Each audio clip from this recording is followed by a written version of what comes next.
Mitos tentang telur ayam kampung. Larangan membawa telur ayam kampung malam hari ketika melewati hutan. Ya, seperti namanya, mitos ini masih berlingkup di daerah Kalimantan.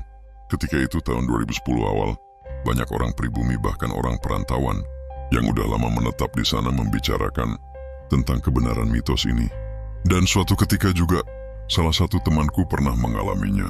Waktu itu sekitar pukul 20 malam kami sampai ke pasar terdekat untuk membeli kebutuhan pangan. Maklum habis gajian. Nah, kami harus melewati hutan-hutan tropis dan hutan sawit di tempat itu. Karena pasar terdekat aja di sana harus menempuh jarak 3 jam, sama seperti Solo Semarang. Dan saat itu ada seorang temanku yang lagi pengen beli telur ayam kampung. Sekilas aku ingat sama cerita orang-orang kalau dilarang keras membawa telur ayam kampung melewati hutan.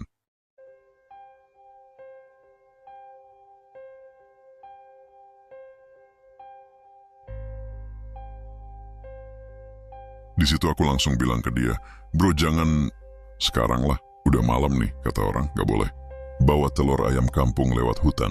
Dia jawab, "Iya sih, tapi gimana lagi dong, soalnya daripada besok bolak-balik kan jauh dong, mending sekalian aja deh, berdoa aja biar gak kenapa-napa, dan kita entar pulangnya hati-hati." Terus aku bilang, "Ya udah deh, tapi entar hati-hati ya, mudah-mudahan cerita itu gak benar." Dalam hati aku, semoga gak terjadi apa-apa kayak yang dibilang orang-orang. Tepat pukul 11 malam kami meninggalkan pasar dan menuju ke rumah. Di perjalanan kami lebih berhati-hati dan gak ngebut.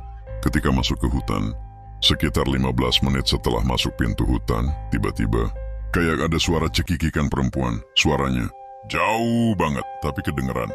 Tiba-tiba suara keras terdengar, gubrak. Motor teman kami jatuh. Anehnya jatuhnya kayak ditarik seseorang dari samping dan orangnya terpental jauh sekitar 4 meteran dari motor. Aku dan temanku yang lain panik saat itu. Aku periksa keadaan teman kami itu. Innalillahi. Tulang kedua teman kami remuk di bagian paha dan pundaknya. Anehnya, kedua teman kami itu lukanya sama, yaitu di paha dan pundak semua. Bergegas aku ambil Happy, tapi naas, gak ada sinyal di daerah itu. Terus temanku yang lain mutusin pergi untuk minta bantuan ke kampung dinas tempat aku bekerja. Di situ kami berdua ngerawat 2 teman kami yang luka itu, terus aku benahin barang-barang bawaan mereka. Mengejutkan, ternyata pas aku kumpulin barang-barang bawaan mereka, nggak satu pun telur ayam kampung itu pecah, bener-bener mulus tanpa cacat. Padahal tuh telur ditumpuk jadi satu dan cuma ditempatkan di plastik tipis dan posisinya tuh telur tertimpa motor saat jatuh. Saat itu aku mulai merinding.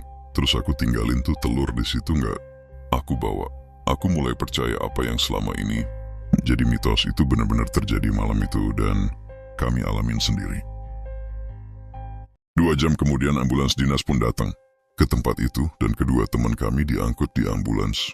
Motor mereka dinaikin temanku, yang satunya untuk dibawa pulang. Keesokan harinya aku nengok kedua temanku itu di klinik dinas. Alhamdulillah keadaan mereka membaik. Walaupun dengan tubuh yang penuh perban dan dipasang gips. Mereka cerita waktu sebelum jatuh mereka ngelihat sesuatu yang melayang-layang di atas dan katanya wujud itu ngeluarin lendir banyak banget dan menetes ke tangan mereka. Ketika temanku itu penasaran ngelihat ke atas, tiba-tiba motor yang mereka naiki itu didorong oleh makhluk tersebut sampai mereka mental. Temanku juga cerita waktu mereka terbaring di tempat kejadian, mereka juga ngelihat makhluk itu makan tuh telur dengan cara yang menjijikan. Tapi aku pikir, kok cuma mereka yang ngelihat ya?